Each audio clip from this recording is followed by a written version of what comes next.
Hello বন্ধুরা, তোমরা সবাই কেমন আছো? আজকে দেখো আমাদের মা তালের বড়া বানাচ্ছে। কি হবে? তালের পিঠে। এই তালের বড়া পিঠে না গাইস, পিঠে না বড়া। এই চাল নিয়ে নিলাম মিক্সারে। এইবারে চালটা গুঁড়ো করা হবে, গুঁড়ো করে এর মধ্যে দেওয়া হবে। আমার বর একটু সাহায্য করছে আমাকে। প্রথমবার তো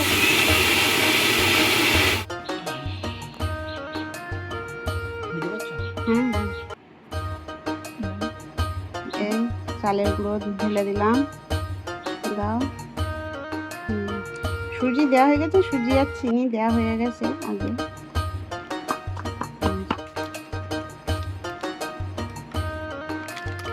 এই পাউডার দুধ, অ্যাকচুয়ালি লিকুইড দুধ, কালকে আমি সব খেয়ে ফেলেছি, ওই জন্য পাউডার দুধ এনে দেওয়া হচ্ছে।